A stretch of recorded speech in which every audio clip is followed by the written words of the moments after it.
অবিবাহিত পুরুষ কি করে বুঝবে তার পুরুষত্ব স্বাভাবিক আছে কিনা?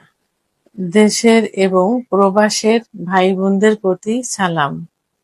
আসসালামু আলাইকুম। আমি প্রভাষক ডাক্তার রিক্তা পারভীন, হোমিওপ্যাথি এবং আয়ুর্বেদিক চিকিৎসক।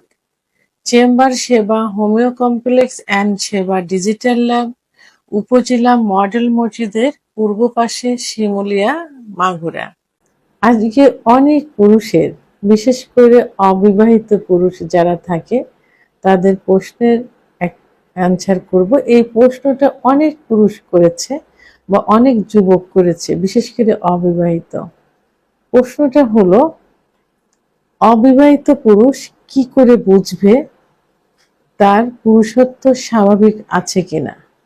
অর্থাৎ একজন অবিবাহিত ছেলে যে বিয়ে করতে চাচ্ছে বাট ভয়ে বিয়ে করতে পারছে না, যে তার সেক্স ঠিক আছে কিনা। কারণ এখনকার দিনের ছেলে যেমন সচেতন, মেয়েরাও সচেতন। কারণ ইউটিউব চ্যানেল, বিভিন্ন চ্যানেল, ফেসবুক পেজ সবাই এখন দেখে, সবাই দেখে সবাই কিন্তু সচেতন। এই জন্য ছেলেরা আরো বেশি সচেতন হয়েছে যে যদি আমি সহবাস করতে না পারি, স্ত্রীকে সুখ না দিতে পারি, তাহলে হয় স্ত্রী চলে যাবে অথবা মান সম্মান যাবে।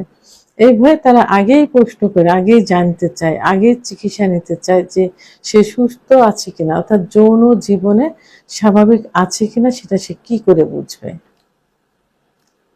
তো আজকে সবার প্রশ্নের আমি অ্যান্সার করার জন্য ভিডিও আকারে এসেছি। আসলে অনেকে চেম্বারে এসে বলে যে ম্যাম, আমি কিছুদিন আগে মানে আমি সুস্থ আছি কিনা এটা পরীক্ষার জন্য একটা হোটেলে গিয়েছিলাম, মেয়েদের কাছে গিয়েছিলাম। তো সেখানে আমি পারফরমেন্স ভালো হয়নি। আবার অনেকে বলে যে দেখা যায় আমার ইচ্ছা হচ্ছে না, বা ইচ্ছা হলো উত্থান হচ্ছে না, বা উত্থান হলে সহবাসে গেলে আমি অল্প সময়ের ভিতরে বীর্যপাত হয়ে যাচ্ছে, এই সমস্যা হয়েছে। তো এখন কি করব? তো আসলে এই যে মানে সে ভালো আছে কিনা এইটা পরীক্ষা করার জন্য সে হোটেলে যাবে, সে একটা কল গার্ল ডেকে নিয়ে তার বাসায় নিয়ে আসবে, তার মা বাবা তখন থাকে না, নিয়ে আসবে কি বন্ধুর বাসায় নিয়ে যাবে, তার প্রবাসী ভাইয়ের ভাবির সঙ্গে সম্পর্ক করবে, মানে পরীক্ষা করবে যে সে ঠিক আছে কিনা।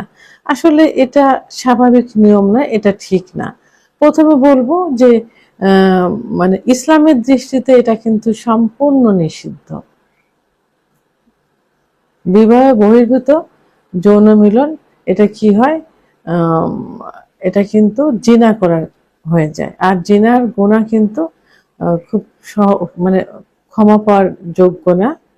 তো সেহেতু এটা করা ঠিক না। তো এটা আপনি কি করতে পারেন, যদি আপনার স্বাভাবিক নিয়মে আপনি ঘুমিয়ে আছেন। বিশেষ করে পুরুষের সেক্স যে হরমোনটা থাকে, টেস্টোস্টেরন হরমোন, এই হরমোনটা কিন্তু বৃদ্ধি পায় রাত 12টা থেকে তাহাজ্জুদের নামাজে পর্যন্ত। আবার দেখা যায় যে ভোর 7টা পর্যন্ত কিন্তু এটা বৃদ্ধি পায়।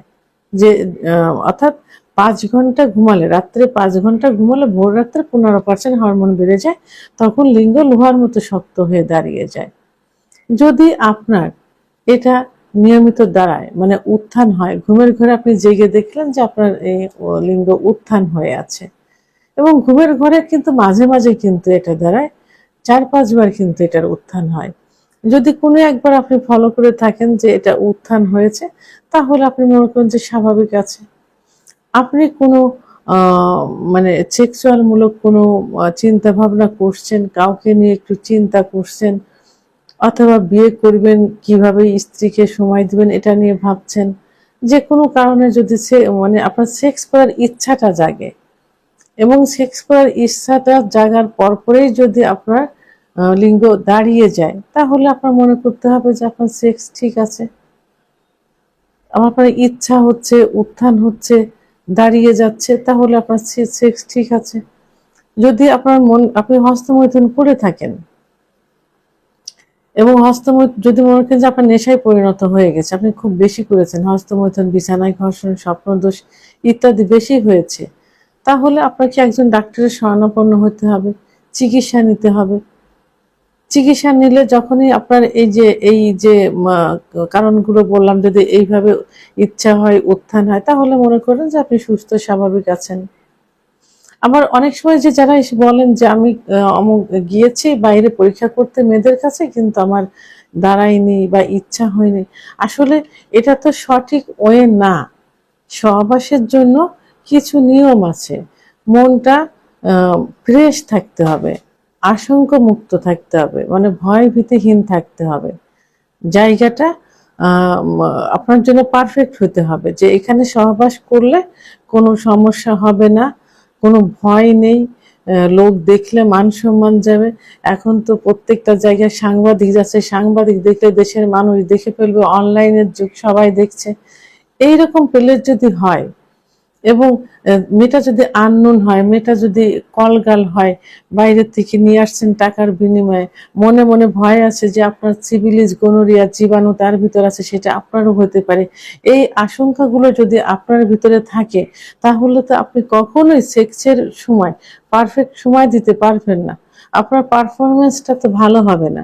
সেহেতু এদের কাছে যাওয়া, যে পরীক্ষা করাটা সঠিক না। সঠিক, আমি যে কারণগুলো বললাম, এই কারণগুলো যদি হয় তাহলে এটা সঠিক। এবং আরেকটা সঠিক হলো, আপনাকে কি করতে হবে, বিয়ে করাটা হলো সঠিক। বিয়ের পরে একটা মেয়ে আননোন অবস্থায় থাকে, তার সাথে দেখা নেই, কোনো কিছু নেই, পরিচয় নেই। প্রথমত এরকম হতে পারে 2 সপ্তাহ, 3 সপ্তাহ, 1 মাস, এরকম হতে পারে যে গেলাম, সহবাসে গেলাম, যাওয়ার সঙ্গে সঙ্গে বীর্যপাত হয়ে গেল, অথবা আহ লিঙ্গ উত্থান হচ্ছে না, ইচ্ছা হচ্ছে না। এটা প্রথম মাস, প্রথম সপ্তাহ, দ্বিতীয় সপ্তাহ এরকম হতে পারে, এটাতে ভয়ের কোনো কারণ নেই। কিন্তু 1 মাস পরে যেও যদি সমস্যা হয়, তখন আপনি মনে করবেন যে আপনার এটা সমস্যা, আপনি যৌন লাইফে পারফেক্ট নেই। যখন আপনি 1 মাস পরেও আপনার স্ত্রীর সঙ্গে পারফেক্ট সময় দিতে পারছেন না, সেটাই আপনার জন্য অস্বাভাবিক। তখন আপনার চিকিৎসা নিতে হবে। তাহলে আপনি অবিবাহিত অবস্থায় স্বাভাবিক আছেন কিনা সেটা পরীক্ষা করার জন্য আপনাকে বিয়ে করতে হবে। বিয়ে করলেই কিন্তু এটা কনফার্ম হওয়া যাবে যে আপনি সুস্থ স্বাভাবিক আছেন কিনা।